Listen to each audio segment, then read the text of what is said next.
क्या आप कभी सोचते हैं कि नौकरी छोड़कर खुद का बिजनेस शुरू करना सही रहेगा, या फिर यह सिर्फ एक बड़ा जोखिम होगा? आज हम बात करेंगे एक ऐसी किताब की जो आपकी इस सोच को बदल सकती है, स्टे हंग्री स्टे फूलिश, जिसे लिखा है रश्मि बंसल ने।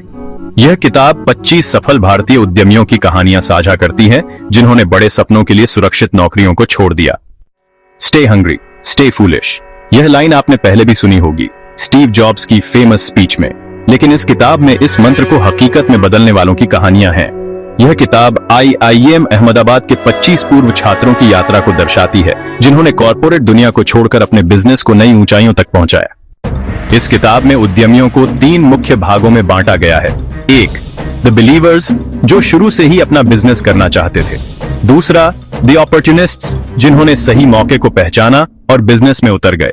तीसरा, द अल्टरनेट विजन, जिन्होंने सामाजिक या क्रिएटिव क्षेत्र में अपना उद्यम स्थापित किया। पहली श्रेणी में आते हैं वे लोग जो जानते थे कि उन्हें नौकरी नहीं बल्कि कुछ अलग करना है, जैसे कि संजीव बिखचांदानी, जिन्होंने Naukri.com शुरू किया और भारत के सबसे सफल इंटरनेट उद्यमियों में से एक बन गए। उन्होंने अपनी नौकरी छोड़कर यह प्लेटफॉर्म खड़ा किया और 2006 में यह भारत का पहला ऑनलाइन जॉब पोर्टल बना जिसने IPO जारी किया। इसी तरह शंतानु प्रकाश ने एडुकॉम्प सॉल्यूशंस की स्थापना की, जो भारत की अग्रणी डिजिटल एजुकेशन कंपनियों में से एक बनी।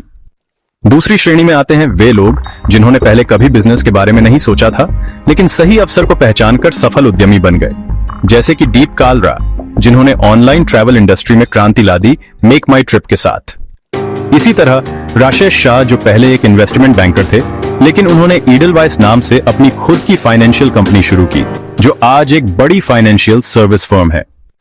तीसरी श्रेणी में आते हैं वे लोग जिन्होंने पैसे से ज्यादा सामाजिक बदलाव को महत्व दिया, जैसे कि वेंकट कृष्णन, जिन्होंने गिव इंडिया नाम से एक नॉन प्रॉफिट प्लेटफॉर्म बनाया जहां लोग दान कर सकते हैं।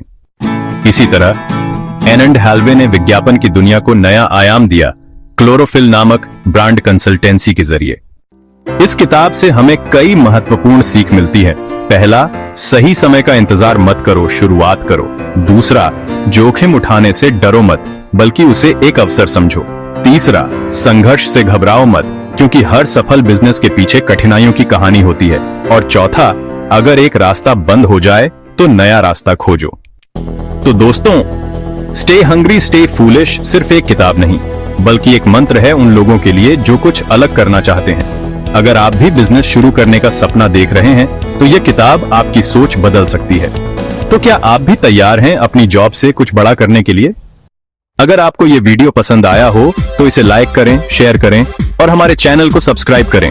अगली बार फिर मिलेंगे एक नई किताब और नई प्रेरणादायक कहानी के साथ।